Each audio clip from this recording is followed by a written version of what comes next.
Looking for effortless style without the designer price tag? Discover your new favorite looks at shockshop.us. From chic everyday essentials to statement pieces that turn heads, ShockShop brings you trend-forward women's fashion designed to fit your life and your budget. Whether you're dressing for brunch, the office, date night, or a weekend getaway, we've got styles that move with you and make you feel confident. Fresh drops, flattering fits, fast shipping. Upgrade your wardrobe today at shockshop.us, where comfort meets confidence and style is always in season. Shop now and shine your way. Explosive new report reignites debate over Kurt Cobain's death. 3 decades later, investigators claim the case was staged. Officials stand firm. More than 3 decades after the tragic death of Nirvana frontman Kurt Cobain, a newly circulated forensic analysis is reigniting one of rock music's most controversial debates. While authorities have long ruled that the 27-year-old icon died by suicide inside his Seattle home in April 1994, a team of independent investigators now argues that the evidence tells a very different story. The new report, described by its authors as peer-reviewed and based on forensic re-examination, claims Cobain's death may have been the result of a fatal drug overdose staged to resemble a self-inflicted shotgun wound. The findings directly challenge the conclusions reached by law enforcement and the King County Medical Examiner more than 3 decades ago. Officials, however, remain unwavering in their position. The case was thoroughly investigated in 1994, and no new credible evidence has surfaced that would justify reopening it. So, what exactly is in this new analysis? Why has the controversy endured for decades? And how does the official record compare with the claims now circulating? Let's take a closer look. The day the music stopped. On April 8, 1994, an electrician working at Cobain's Lake Washington Boulevard home made a grim discovery in a room above the garage. Inside, he found the body of the Nirvana frontman, who had been missing for days. Police determined Cobain had died from a shotgun wound to the head. A note was recovered at the scene. Toxicology later revealed heroin in his system. Authorities concluded that Cobain had died by suicide 3 days earlier, on April 5. The news devastated fans worldwide.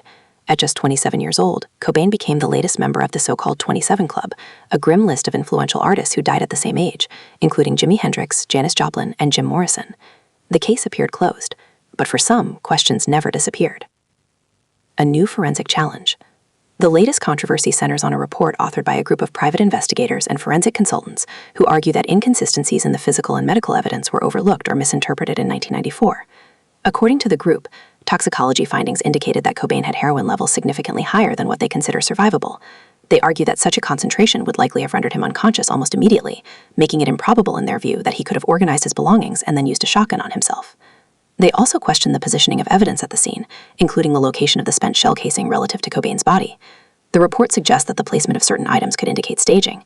Additionally, the investigators point to details from the autopsy, including fluid in the lungs and organ damage, which they say are consistent with a drug overdose. They contend that these findings raise doubts about whether the shotgun wound was the sole cause of death. It is important to note that these claims represent interpretations by independent analysts.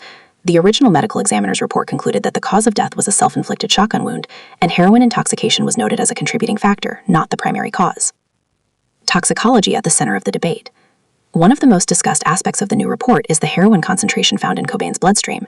The independent investigators argue that the levels were so high that physical coordination would be severely compromised. They assert that someone with that concentration of heroin would likely have lost consciousness quickly. However, medical experts not involved in the new report have historically pointed out that opioid tolerance varies widely. Chronic users can sometimes function at levels that would incapacitate others. In 1994, authorities determined that while Cobain had heroin in his system, the fatal injury was the shotgun wound. This distinction is central to the debate. Was the drug level sufficient to make the official timeline implausible, or was it within the range of what a tolerant user might survive long enough to carry out an action? The new report argues the former. The original ruling supports the latter. The question of scene staging. The investigative team also raises concerns about how items were found at the scene. They note that Cobain's alleged drug kit was reportedly organized neatly. Syringes were capped and placed aside.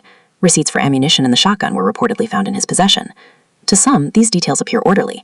The new report suggests that such organization might be unusual for someone under heavy heroin influence. But crime scene interpretation can be subjective. In 1994, detectives found no signs of forced entry or struggle. There was no indication in the official record that another individual was present at the time of death. The shotgun was found near Cobain's body. The suicide note was recovered. Fingerprints were reportedly identified on the weapon and related items. Still, for those who question the ruling, the perceived tidiness of the scene raises suspicions. The suicide note controversy. Over the years, Cobain's handwritten note has become another focal point of speculation. Some independent handwriting analysts have claimed that portions of the note appear stylistically inconsistent, particularly towards the end. Critics of the suicide ruling argue that the final lines, which address Cobain's family directly, differ in tone from the earlier sections, which discuss disillusionment with fame in the music industry. However, handwriting analysis is not an exact science. Emotional distress can alter writing patterns. Additionally, the Seattle Police Department has previously stated that they found no evidence suggesting the note was forged. The new investigative report references prior examinations of the note but does not provide conclusive proof of fabrication.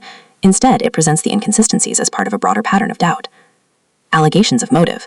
Another element frequently raised in alternative theories involve Cobain's personal relationships and finances. In the years following his death, speculation emerged regarding tensions in his marriage and discussions about estate planning. Some reports have claimed that Cobain had considered changes to his will shortly before his death. It is essential to emphasize that such claims have never resulted in criminal charges against anyone connected to Cobain. Courtney Love, his widow, has consistently denied any involvement in wrongdoing. Law enforcement has never named her or anyone else as a suspect.